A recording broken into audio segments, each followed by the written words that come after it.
स्वागत है आप सभी लोगों का मेरे चैनल साइंस टेक्नोलॉजी में। मैं अनुपम विपुल आप सभी लोगों का स्वागत करता हूं आज के शो कंप्यूटर वेडनेसडे में। आज हम लोग बात करेंगे क्वालकॉम का जो ओरा ओरम सीपीयू के बारे में हम लोग बात करेंगे। तो आइए इसे समझते हैं। तो हो क्या रहा है यहाँ पे, समझिए डिटेल टेक्निकल डिटेल ये सब उतना कॉन्टेक्स्ट नहीं है जब तक आपको पूरा पीछे का स्टोरी ना पता हो। तो है क्या, तो आप ये समझिए कि आर्म होल्डिंग जो है एक कंपनी है। ये आर्म होल्डिंग एक कंपनी है। ये डिज़ाइन करती है रिस्क बेस्ड सीपीयू। रिस्क क्या है? Reduce instruction set computer. और इसी का उल्टा होता है x86 जिसे हम लोग कहते हैं 6 कॉम्प्लेक्स इंस्ट्रक्शन सेट। तो दो अलग अलग आर्किटेक्चर क्यों है? बात ये समझिए कि जिस टाइम में कंप्यूटर्स बनाए जा रहे थे यानी एकदम अर्ली डेज में, मतलब x86 का जब जन्म हो रहा था तो उस टाइम पे रैम की भरपुष्ट कमी थी। रैम था ही नहीं ऐसा समझ लीजिए। तो जो कंप्यूटर बनाया जा रहा था वो ऐसा किया जाता कि तिगड़म करके कम से कम मेमोरी में ज़्यादा से ज़्यादा काम करे, कम से कम साइकिल में ज़्यादा से ज़्यादा काम कर सके। और आर्म जो बनाया गया था उसी टाइम से, मतलब उससे काफ़ी साल बाद आया, लेकिन आर्म का जो लॉजिक था कि हम छोटे काम के लिए यानी एम्बेडेड प्रोसेसर्स के लिए, जैसे आपका स्टेबलाइजर में हो, वॉशिंग मशीन में हो, ये सब के लिए बनाएंगे। तो उनको उतना चाहिए नहीं था तो वो सिंप्लीफाइड रखे। अब रहा बात कि ये दोनों का ट्रजेक्टरी एकदम अलग था। आर्म धीरे धीरे बहुत पावरफुल होता चला गया लेकिन वो हमेशा x86 से काफ़ी पीछे था। लेकिन रैम बढ़ते बढ़ते फ्री हो गया आज के टाइम में, मतलब आप 8 GB 10 GB 12 GB 16 GB ये सब आपके मोबाइल फ़ोन में आ जाता है। तो रैम फ्री हो गया, तब रिस्क का पंख निकलने लगा और रिस्क अब सिस्क को धो देता है। तो वही समझिए इसीलिए आर्म का इतना इंपॉर्टेंस है। जब भी आप सुनते हैं ना कोर्टेक्स A15 ये सब, कोर्टेक्स 15 सब ये सब सुनते हैं, ये किसका है? ये है आर्म होल्डिंग्स का। आर्म होल्डिंग इसका लाइसेंस बेचती है, वो बनाती है, टेस्टिंग उस्टिंग करती है, डेमो करती है, उसके बाद ये सेल करती है। तो सेल किसको खरीदती है? जैसे एग्जांपल में क्वालकॉम, क्वालकॉम जो है आपका खरीदता है आर्म से। फिर उसके बाद वो उसमें स्पेशल बटर मसाला लगाते हैं, स्पेशल सॉस। और स्पेशल सॉस डालने के बाद वो एसओसी पैकेज बनाते हैं। यानी कि आर्म होल्डिंग आपका 5G एंटीना नहीं बनाने वाला, 5G मॉडेम नहीं बनाने वाला, वो काम क्वालकॉम कर रहा है। क्वालकॉम के अंदर अपना एक डिवीजन होगा जो उसका तिगड़म सॉर्ट करेगा। क्वालकॉम का काम होगा भैया किस वेंडर से बात करना है, कौन सा मेमोरी कंट्रोलर लेना, वो सब क्वालकॉम का हेडेक है। कोर प्रोसेसर आर्म का डिजाइन बनाया गया, डिजाइन को इसको लेके मॉडिफाई करके स्पेशल सॉस डाल के ये आपको मोबाइल फ़ोन को बनाया जाता है। तो ये नॉर्मल है। अब वही समझिए कि स्पेशल सॉस जो डाला जा रहा है वही डिफरेंस है बाकी सारे ब्रांड्स में। क्योंकि अगर आर्म सेम है, वही आर्म आपका एप्पल में यूज़ हो रहा है, वही आर्म अगर आपका सैमसंग में यूज़ हो रहा है, वही आर्म आपका मीडियाटेक में यूज़ हो रहा है, तो सब में अंतर क्यों है? वो है स्पेशल सॉस का अंतर। जिसका स्पेशल सॉस बढ़िया है वो आउटपुट बढ़िया देगा, जिसका स्पेशल सॉस घटिया है आउटपुट खराब आएगा। तो सारा गेम वही है। तो ये समझना बहुत ज़रूरी है। एप्पल भी उसी का खरीद रहा है, सैमसंग का जो एक्सयनोस देखते हैं वो भी वही है, मीडियाटेक देखते हैं, ह्यूआई देखते हैं, सबका वही है। आर्म से लिया जाता है और उसके बाद उस पे तिगड़म किया जाता है। और यही समझिए आर्म की जगह पे हम लोग बात नहीं कर रहे हैं, हम लोग बात कर रहे हैं आर्म से जब ये स्नैपड्रैगन में गया, स्नैपड्रैगन उसमें तिगड़म मसाला किया है। जैसे एप्पल ने M1 बनाया तो M1 में इसी का कोर उठाया गया, ये बात एकदम सच है, लेकिन उस पे बटर मसाला जो लगाया गया स्पेशल सॉस वो एप्पल का प्रोप्राइटरी है। इसी कारण से एप्पल का M1 काफ़ी अच्छा परफॉर्मेंस दे पाता है। तो होना यही समझिए कि आर्म के लेवल पे हम लोग बात नहीं कर रहे हैं, हम लोग बात कर रहे हैं ये जो मतलब स्नैपड्रैगन एलीट है, यानी कि स्नैपड्रैगन ने यूनिक बटर मसाला लगाया है। तो अब इसे कंपेयर करते हैं एप्पल से। तो एप्पल समझिए सबसे बड़ा बात इसलिए हो गया कि एप्पल ऑलमोस्ट इम्पॉसिबल कर दिया, क्योंकि ये बात सही था कि आर्म जो है धीरे धीरे x86 के लेवल पे पहुंच ही रहा था, लेकिन कोई कंपनी रिस्क नहीं ले रही थी। जैसे HP हो, डेल हो, ये लोग रिस्क नहीं ले रहे थे और ले भी नहीं सकते थे क्योंकि ऑपरेटिंग सिस्टम इनके अंडर कंट्रोल में नहीं है। तो एप्पल ही इकलौता बचता था जो रिस्क ले सकता था कि ये इम्पॉसिबल यानी x86 को त्यागो और कूद जाओ तुम इस पे, आर्म पे। तो ये एप्पल ने कर दिया कि ये मोबाइल एसओसी को लिए उसका पर फैला दिया और उसके बाद बोले भैया तुम लैपटॉप संभालो। तो ये M1 जो बना ये सक्सेसफुल रहा। अब रहा बात कि यही क्यों कर पाया, बाकी कोई और क्यों नहीं कर पाया। उसका सीधा कारण था कि इनके पास वर्टिकल इंटीग्रेशन है। और वर्टिकल इंटीग्रेशन में दो चीज़ सबसे इंपॉर्टेंट होता है। पहला होता है ड्राइवर, यानी कि आपका ये चिप से बात कैसे होगा, तो ऑब्वियसली आपका एप्लीकेशन थोड़ी डायरेक्ट बात करता है, बात होता है आपकी एप्लीकेशन का ड्राइवर से। ड्राइवर हार्डवेयर से बात करता है, इसीलिए आप लोग सुनते हैं ना हार्डवेयर ड्राइवर्स। ग्राफिक्स कार्ड आप डालते हो तो सबसे पहले क्या डालते हो? ड्राइवर, ताकि आपका गेम एप्लीकेशन बात कर सके जीपीयू से। तो ये समझ लीजिए इस मामले में एप्पल सारा चीज़ खुद ही कंट्रोल, ड्राइवर वो खुद कंट्रोल करते थे, फिर ऑपरेटिंग सिस्टम वो भी खुद कंट्रोल करते थे। इसीलिए ये पॉसिबल है कि नीचे का लेयर वो बदल दें, क्योंकि वो 2 लेयर, मतलब ये 3 लेयर मान लिया, हार्डवेयर हो गया, ड्राइवर्स हो गया, ऑपरेटिंग सिस्टम हो गया, ये तीनों लेयर अगर ये खुद कंट्रोल कर रहे हैं तो ये एक्चुअली रिस्क ले सकते थे और इन्होंने ले लिया। और इससे असर क्या पड़ा मार्केट पे? मार्केट पे असर पड़ा कि लैपटॉप कूल हो गया। क्योंकि लैपटॉप का बात सही कि उसमें आप बहुत चीज़ कर सकते हैं। हम लोग करते नहीं हैं। मतलब ये वही वाली बात हो जाती है ना कि सब लोग हल्ला कर देते हैं इलेक्ट्रिक गाड़ी में कि हमको चाहिए ना 10,000 किलोमीटर का रेंज, चलाते तो आप 50 किलोमीटर ही हैं पर दिन। तो वही वाली बात हो जाती है लैपटॉप में। लैपटॉप में होता बहुत पावर है लेकिन हम लोग यूज़ नहीं करते उतना। जब तक आप वीडियो एडिटिंग या हेवी क्रंचिंग का बात आप हटाओ, वो सब को हटाओ, वो नीश केस है। मेजॉरिटी लोग उस पर डॉक्यूमेंट्स ही टाइप करते हैं। तो वो आपका लैपटॉप जो है काफ़ी डल डिवाइस हो चुका था, उसके बारे में उतना डिस्कशन नहीं होता था। तो उसी को फोकस में लिया है कि देखिए सर, एक ऐसा लैपटॉप है जो हल्का है, मतलब एक समझिए टैबलेट है, बड़ा हो गया है, जिसमें आपको कीबोर्ड माउस मिल रहा है। तो वो कूल बना दिया कि आम पब्लिक, आम ज़रूरत है। और चूंकि इनके पास डेडिकेटेड पेटेंट्स है बहुत सारा, यानी कि इसका आप समझ लीजिए प्रोरेस फाइल जो होता है जिसमें वीडियो एडिटर्स लोग काम करते हैं, वो एप्पल का है। तो एप्पल उसका सिलिकॉन बनाता है डेडिकेटेड, जो अपने इसमें डाल देता है ताकि वो बढ़िया से काम कर सके। तो इसीलिए आप सुनेंगे इसमें इतना कम पावर होने, खासतौर पर टैबलेट सब में कैसे वो वीडियो एडिटिंग कर देते। कोटेक्स उन्हीं का है। तो पेटेंट का टेंशन नहीं है, तो खुद का एसिक्स बनाते हैं, यानी एप्लीकेशन स्पेसिफिक सर्किट। तो उसी का फ़ायदा उठा के, इंटीग्रेटेड सर्किट फ़ायदा उठा के वो बहुत कम पावर में बहुत ज़्यादा परफॉर्मेंस देते हैं। तो सब कोई क्यों नहीं करता? करते हैं कॉमन फॉर्मेट्स के लिए करते हैं, तिगड़म वाला फॉर्मेट के लिए नहीं करते, क्योंकि तिगड़म वाला फॉर्मेट पे पेटेंट्स है, पेटेंट्स एप्पल का है। तो वर्टिकल इंटीग्रेशन ये सब के कारण ये कर दिए। लेकिन अभी जो क्लेम हो रहा है ये, यानी जो लाइव स्ट्रीम हुआ था, मैंने पूरा लाइव स्ट्रीम दे दिया 2 घंटे का, आप नीचे देख सकते हैं। वहाँ पे हो रहा है कि क्वालकॉम वही काम जैसे कि ये एप्पल में किए, ये क्वालकॉम विंडोज़ के लिए कर देगा, क्रोम ओएस के लिए कर देगा। मतलब मैं क्रोम ओएस क्यों बात कर रहा हूँ? बात ये समझिए कि अभी के टाइम में लैपटॉप के सेल्स में क्रोम ओएस बहुत बड़ा है, बहुत ज़्यादा बड़ा ढप्पा मारा है। और उसका ग्रोथ रेट जो है बहुत अच्छा से हो रहा है, और वो दोनों तरफ पे ढप्पा मार पा रहा है। ऐसा नहीं कि वो सिर्फ विंडोज़ यूज़र्स क्रोम में जा रहे हैं, विंडोज़ यूज़र्स क्रोम पे जा रहे हैं, और आपके एप्पल भी जा रहे हैं। ऐसा क्यों? क्योंकि स्टूडेंट पे मिसाइल मारा गूगल ने। एकदम मिसाइल लिया और उसे स्टूडेंट बनाया। स्टूडेंट फ़र्क क्या पड़ता है? आप वही लोगे जो आप बचपन में सीखोगे। तो बचपन में इन्होंने मिसाइल मार दिया कि भैया बचपन में आप क्रोम ओएस लो। और ये लोग अपना उसके हिसाब से सारा टेस्टिंग कर रहे हैं कि अगर कल को माइक्रोसॉफ्ट अच्छा से कोड करता है तो हमारा बम बम चलेगा, नहीं करता है तो गूगल है ही चलेगा। तो हर मामले में और क्वालकॉम काफ़ी परफॉर्मेंस दे रहा है। और रहा बात की क्या उनके पास उतना पॉलिश होगा जितना एप्पल के पास है? कतई नहीं। लेकिन पॉलिश का एक बायपास होता है, परफॉर्मेंस। अगर मान लीजिए ये सही में आपको 70% लेस पावर, 30% लेस पावर पे ये ज़्यादा परफॉर्मेंस दे रहे हैं, तो पावर ज़्यादा खाओ, तब भी आप पावर उतना ही खाओगे जितना M1 खा रहा है। लेकिन चूंकि आप एक्चुअली क्रंचिंग ज़्यादा कर रहे हो, तो इनएफिशिएंट सिस्टम होने के बाद भी आपका एक्चुअल रिस्पॉन्स अच्छा रहेगा। तो ये भी एक तरीका होता है सॉल्व करने का। अगर आप नहीं बहुत ऑप्टिमाइज़ कर सकते, ठीक है, कैपेसिटी ही बड़ा कर दीजिए। इसीलिए एंड्रॉयड में रैम इतना बड़ा दे दिया जाता है। तो ये एप्पल के अगेंस्ट एक बहुत बड़ा समस्या है, क्योंकि अगर क्रोम ओएस और विंडोज़ ओएस में भी वही फील आ जाए जो एप्पल वन में, कि एक लैपटॉप है जो दिन भर चल सकता है, दिन भर लाइट वर्क कर सकता है, वो बड़ी बात है। मतलब लैपटॉप को कूल बनाना बड़ी बात है। अब इसका कंपैरिजन डालते हैं x86 से।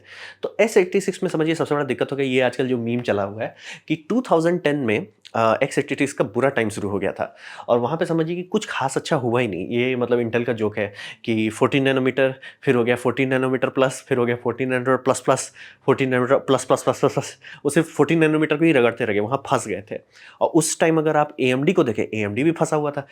FX बुलडोज़र ये मैंने खरीदा हुआ था, मेरा मतलब सेकंड कंप्यूटर जो लिए थे FX बुलडोज़र का था, अच्छा नहीं था। तो उस टाइम में आपका समझिए स्टैग्नेशन था x86 में, और वो सब पे असर कर रहा था। CPU पे भी जो मतलब डेस्कटॉप में लग रहे हैं, और वो CPU पे भी जो सर्वर्स में जा रहे हैं। तो ये पूरा एक इकोसिस्टम जो है स्टैग्नेंट पड़ गया था। अब इसी टाइम ग्रोथ किसका हुआ? इस टाइम ग्रोथ हुआ आर्म का। आर्म क्यों ग्रोथ हुआ? इसी टाइम स्मार्टफोन आना शुरू हुए थे। 2010 से स्मार्टफोन का ग्रोथ एक्सपोनेंशियल था, यानी कि आर्म पे अब पैसा पानी की तरह बहाया जा रहा है, प्रेम बरसाया जा रहा है दबा के। और इतने सारे लोग इतना सारा तिगड़म कर रहे हैं, जैसे आपका सैमसंग तिगड़म कर रहा है, मीडियाटेक तिगड़म कर रहा है, क्वालकॉम तिगड़म कर रहा है, एप्पल तिगड़म कर रहा है। सब लोग जो टूट पड़े हैं, सबका पैसा कहाँ जाता है? आर्म होल्डिंग में। आर्म होल्डिंग क्या करता है? और रिसर्च एंड डेवलपमेंट। तो आर्म होल्डिंग 2010 के बाद से धड़ धड़ करके डेवलप करना शुरू कर दिया। यहाँ तक तो ठीक है। मामला मामला बिगड़ तब गया कि जब सर्वर इंडस्ट्री में, जो कि x86 का था कि भैया लोग भले मोबाइल में सब चीज़ करेंगे, एंड में तो डेटा सर्वर में ही आएगा, सर्वर हमारा है, सर्वर पे ढप्पा मार लिए। जैसे एग्जांपल के देखिए, अभी अगर आप खोजोगे सबसे ज़्यादा CPU सर्वर में सक्सेस मामले में आर्म में कौन है, तो वो है अमेज़ॉन। अमेज़ॉन का जो वेब सर्विसेज है, अमेज़ॉन वेब सर्विसेज, उन्होंने खुद का अल्पाइन लैब्स करके अल्परन लैब्स करके एक कंपनी को एक्वायर किया है, वो कंपनी अब इसका है क्या बोलते हैं अमेज़न कंपनी का, वो खुद का सिलिकॉन बनाते हैं। ये सिलिकॉन भी आर्म आर्किटेक्चर पे बनाया हुआ है। तो सर्वर इंडस्ट्री में ढप्पा मार दिए और ये तो मैंने आपको अमेज़न का बताया। फिर एक दूसरी कंपनी है एम्पेयर, ये भी सर्वर पे ढप्पा मारे, ये भी आर्म होल्डिंग्स का ही लेके दे रहे हैं। फिर आपको एक और कंपनी है, ये है CAVIUM कार्वियम, वो भी अपना मतलब आर्म का बना है। समझ लिए 3 कंपनी मैंने ही गिना दिया जो आर्म होल्डिंग का इस्तेमाल करके अलग-अलग ये बना रहे हैं। अब रहा बात कि x86 में ऐसा क्यों नहीं होता कि कोई और कंपनी बनाए? बात है x86 का जब सेल हो रहा था, तो जो आईबीएम क्लाइंट था, आईबीएम बोला कि सर इंटेल बहुत छोटी कंपनी थी उस टाइम में, कि सर हम आपसे खरीद लें का खरीद लेंगे, लेकिन आप एक वेंडर हो।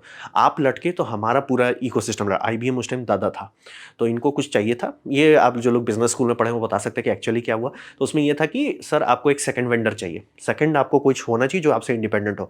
तो x86 का लाइसेंस एएमडी को सेल किया गया।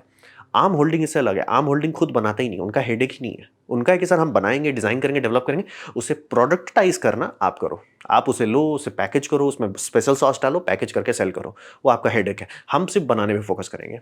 आर्म इसीलिए हर चीज़ में आ जाता है, इसीलिए आर्म की अमेजॉन भी उसमें मेहनत कर सकता है, एम्पेयर भी मेहनत कर सकता है, 10-15 और कंपनी भी कर सकती है। जब तक आप आर्म होल्डिंग को पैसा दे रहे हैं, आपको लेटेस्ट एंड ग्रेटेस्ट मिलता रहेगा। तो वही समझिए। अब आर्म सबसे बड़ा जंप जो मारा है, वो ये हो गया कि परफॉर्मेंस पर वाट क्रॉस कर गया है। यानी कि अगर मैं आपको 100 वाट आवर देता हूँ, ये है बैटरी बैंक, इसमें 100 वाट आवर कैपेसिटी है, इससे तुम x86 का सीपीयू चलाओ वर्सेस इससे आर्म सीपीयू चलाओ। आर्म सीपीयू हर मामले में एनर्जी फिक्स है, ज़्यादा काम करेगा। भले थोड़ा धीरे कर सकता है, लेकिन काम ज़्यादा करेगा। तो ये मामला गंभीर हो गया है x86 के लिए। और रहा बात की, ये बात सही है कि 2020 के बाद से थोड़ा-सा अब हीट अप हो रहा है x86, लेकिन आर्म अब बहुत आगे चला गया है। वो 2010 का जो स्लंप रहा, स्लंप के बाद सुन एएमडी भी लॉल बना रहा था, इंटेल भी लॉल बना रहा था। धीरे-धीरे जब ये सब लोग कूदने लगे, सर्वर कूदने लग गए, तो आर्म पे जो बोल रहे हैं ना, पैसा कहाँ जा रहा है? घूम फिर के सब आर्म के पास जा रहा है। आर्म उसको और रिफाइन कर रहा है। और जो परफॉर्मेंस पर वाट जो आज के टाइम सबसे इंपॉर्टेंट है, क्योंकि बिजली फ्री नहीं होती है, इसी कारण से सब लोग टूट पड़े हैं आर्म के पीछे, और आर्म का परफॉर्मेंस पर वाट बहुत आगे है। x86 से कॉम्परेबल ही नहीं है। मतलब आप कंपेयर कर रहे हो रेलवे इंजन का मतलब फ्यूल कंजम्पशन वर्सेस एक इलेक्ट्रिक गाड़ी का, बहुत बड़ा अंतर है। तो x86 भी बहुत सीरियस खतरा में अभी है। अब बात करते हैं माइक्रोसॉफ्ट का। तो माइक्रोसॉफ्ट में समझिए कि सबसे बड़ा ये सबको दिख रहा है कि माइक्रोसॉफ्ट त्याग चुका है ऑलमोस्ट अपना विंडोज़ ऑपरेटिंग सिस्टम को। अब बोलेंगे ऐसा करेंगे तो पैसा कहाँ से आएगा? मेन उनका पैसा आता है ऑफ़िस से, मतलब आम पब्लिक के मामले में ऑफ़िस से वो पैसा निकालते हैं। बोलेंगे मैं तो पायरेटेड यूज़ करता हूँ। सर आप यूज़ करते हो, ऑफ़िस वाले कभी नहीं करते हैं। ऑफ़िस इसीलिए उनका मेन पैसा वहीं से आ रहा है। दूसरा, अमेज़न अज़ूर क्लाउड सर्विसेज़ जो हैं, वो दूसरा है सबसे बड़ा क्लाउड सर्विस प्रोवाइडर है, वन ऑफ द बेस्ट कहा जाता है। जैसे अमेज़न वेब सर्विसेज़ पूरा इंटरनेट सँभाला हुआ है, तो ऐसा नहीं कि सिर्फ अमेज़न वेब सर्विसेज़, 2-3 ठो और भी हैं। उसमें एक काफ़ी बड़ा नाम है अमेज़न अज़ूर। तो वो 2 जगह से इनको मेन पैसा आता है। लेकिन विंडोज़ ऑपरेटिंग सिस्टम पे ये लोग ऑलमोस्ट ध्यान हट गया है इनका, इसलिए इट्स गुड इनफ है, कोई तो वो असर पड़ रहा है अब। तो उससे ये हो रहा है कि जैसे ही लोग थोड़ा-सा भी अमीर होते हैं, तो ये इंडिया में खास के बात कर रहा हूँ कि अमीर होते हैं, वो सीधे एप्पल इकोसिस्टम पे जंप कर जाते हैं। और एप्पल इकोसिस्टम जो है खासतौर पे वीडियो एडिटिंग के लिए बहुत फोकस करते हैं, बहुत मेहनत करते हैं। एक्चुअली क्रिएटर्स का बात डायरेक्ट सुनते हैं कि सर जैसे फाइनल कट जो ऐप बनाया जा रहा है, बहुत मेहनत किया जाता है कि सर आप चाहते क्या, आप ये फंक्शन चाहते हो सर मैं दे देता हूँ। बहुत चीज़ में करते हैं। वहीं अगर आप विंडोज़ में कंपेयर करो, विंडोज़ का मूवी मेकर बहुत एडवांस होना चाहिए था, लेकिन नहीं है, छोड़ो। वो अब दिख रहा है लोगों को, सर आपका विंडोज़ जेन्युइनली कचरा होते जा रहा है। कहाँ आप एक्सपी जैसा चीज़ बनाते हैं जो जेन्युइनली वो इंस्टॉल किए, काम कर रहा है, काम खत्म, टेंशन ही नहीं लेना है। वहाँ पे फिर आपने विस्टा बना दिया, फिर आपने 7 बनाया, 7 जेन्युइनली अच्छा था, फिर आपने फिर हुलुलुलु किया, फिर 8.1 हुलुलुलु किया, फिर 9 को बोला लॉल कर दिया, फिर आपने 10 बनाया, 10 थोड़ा ठीक चलने लगा, फिर हो गया कि 11 में लॉल कर दिया, अब है कि 12 शायद अच्छा हो। तो ये लोगों को पता चला, इससे फ़र्क पड़ता है कि एप्पल का रेपुटेशन, लोगों को लगता है कि यार एप्पल ले लेंगे तो बहुत बढ़िया है, तो एप्पल में लोग कूद रहे हैं। दूसरी बात, वो तो हो गया जो लोग अमीर हो रहे हैं। अब रहा बात कि सब गरीब ही होते हैं स्टूडेंट के टाइम में, तो स्टूडेंट लोग पे, यानी कि बच्चों पे और स्टूडेंट्स पे मिसाइल मारा जा रहा है। ये मिसाइल मार रहा है क्रोम ओएस। आप बहुत सारे स्कूल में कुछ ऐसा चाहिए था जिसे मॉनिटर किया जा सके रिलायबली, कि बच्चे थोड़ा 18 प्लस चीज़ ना देखने लग जाएँ। तो इसीलिए घूम फिर के उनको कुछ ऐसा चाहिए जिसको कंट्रोल करना पॉसिबल है। गूगल क्या करता है? पूरा दुनिया कंट्रोल करता है। तो उन्होंने बोला सर लैपटॉप्स तो हमारा ही है, हम ही कंट्रोल करते हैं। तो हम ओएस बनाते हैं, लिनक्स को लिया, उसको चिपिफाई किए, कंट्रोल सिस्टम डाले, ऑप्टिमाइज़ किया और उसे सस्ते लैपटॉप में देना शुरू किए। गाड़ी खोल दिए, लैपटॉप बहुत ख़राब था, बहुत कचरा था, लेकिन धीरे, धीरे, धीरे उसको सुधारते गए और ये बहुत बड़ा सेक्शन स्कूलिंग इंडस्ट्री में अब क्रोम ओएस पे चल रहा है। चाहे वो इंडिया हो, कनाडा हो, यूएसए हो, अमेरिका हो, कहीं पे भी चले जाए, यूरोप हो, क्रोम ओएस बेस लाइन को ऑलमोस्ट पकड़ लिया है। और उससे फ़र्क ये पड़ता है कि अगर क्रोम ओएस का डेवलपमेंट ठीक स्पीड से चलता रहा, जैसे जैसे ये बच्चे बड़े होते जाएंगे, इनके पास क्रोम ओएस में ही आने का ऑप्शन रहेगा, ये कूदेंगे नहीं। जैसे एप्पल वाले अमेरिकन लोग काफ़ी फंसे रहते हैं कि सर मेरे पास एप्पल का आईपैड था, फिर आईपॉड आया, फिर आईट्यून्स आया, सब चीज़ एक दूसरे के साथ काम कर रहा है। क्रोम में तो हर चीज़ है। आपका 90% काम डिजिटल लाइफ का काम होता है गूगल पे। यूट्यूब किस पे है? गूगल पे है। जीमेल किस पे है? गूगल पे है। सब चीज़ गूगल पे ही है। तो इसीलिए वहाँ पे क्रोम ओएस जो है वो धीरे धीरे हार्डवेयर ठीक करते जा रहा है। अब रहा बात, ये दिखा माइक्रोसॉफ्ट को कुछ साल पहले कि हम लोग सो रहे हैं घोड़ा गधा बेच के, हम लोग चले जाएंगे। तो उन्होंने हार्डवेयर लाइनअप शुरू किया। ये सरफेस लाइनअप है और इसके डिज़ाइन में मतलब लिटरली लगता है डिज़ाइनर को बोला भाई तुमको जितना पैसा लेना है, जितना टाइम लेना है, लो, take it and go. Hardware वाले को बोला अच्छा देखो ये हार्डवेयर 2015 के लिए बनाओ, ठीक है सर, बनते बनते 2018 हो गया, वही 2015 का हार्डवेयर लॉन्च कर दो। मतलब ये जेन्युइनली एज ए आर्टिस्ट चुपचाप से पैसा लो, हमको ये दे दो, लेकिन इसका यहाँ जो सीपीयू है वो इतना आउटडेटेड है, इतना आउटडेटेड है कि इसलिए जब रिलीज हुआ था तब आउटडेटेड था। तो मुझे वही लग रहा है कि आर्टिस्ट जो मतलब जो मेन मैकेनिकल डिज़ाइन किया गया उसमें बहुत ज़्यादा टाइम लग गया। और इसको मतलब पता नहीं क्यों एप्पल से ही सीख रहे हैं कि इसको अगर एज ए मॉनिटर सेल करते हैं, just as a touch screen monitor, लोग बोलते चुपचाप से पैसा लो, हमको दे दो, क्योंकि ये वॉककॉम के लेवल पे था, बहुत अच्छा रहता, लेकिन कचरा। सेम इसमें भी हुआ। मतलब हमको समझ नहीं रही, आप टैबलेट दे रहे हो जिसमें आप वीडियो एडिटिंग और लोग करना चाहते हैं, सर उसमें माइक्रो एसडी कार्ड देंगे। ये मुझे आज तक समझ में नहीं आया किसने ये वीड फुकाया है कि माइक्रो एसडी कार्ड टैबलेट में क्यों होता है। फुल साइज यूएचएस 2 स्लॉट जिसमें एक्चुअल परफॉर्मेंस हो, एक्चुअल रिलायबिलिटी हो, नहीं, हम तो माइक्रो ही देंगे क्योंकि जगह कम है। इतना बड़ा खोल के देखिएगा, खाली जगह है, खाली पीसीबी में खाली जगह पड़ा हुआ है, लेकिन हम ना कस्टमर की लेंगे नहीं तो कैसे काम चलेगा।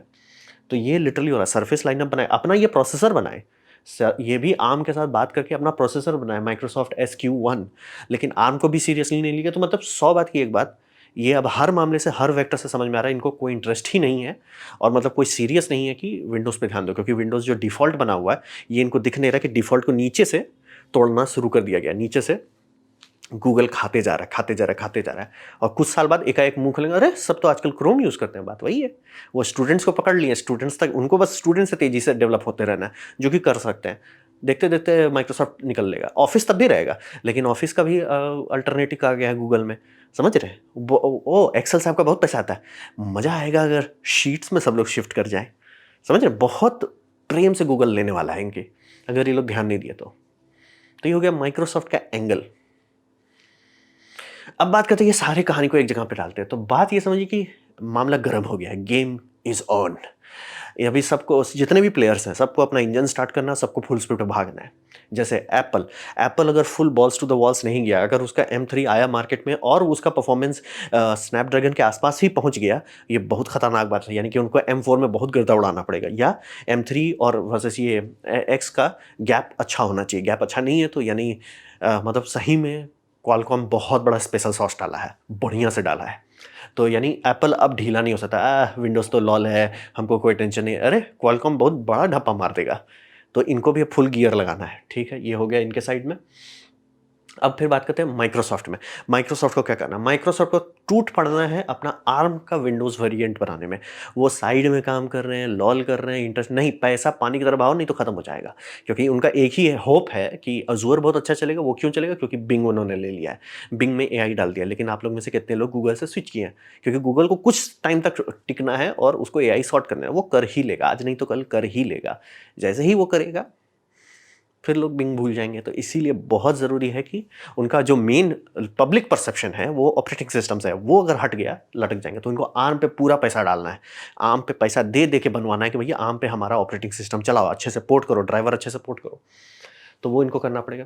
अब रहा बात है कि इंटेल को वो जो 10 साल ट्रोल मारे थे 2000 मतलब 10 से आसपास में, वो 14 14 प्लस प्लस वो सब जो ट्रोल मारे हैं, उसका कीमत इनको भरना है, नहीं तो ये ऐसे हटा दिए जाएंगे।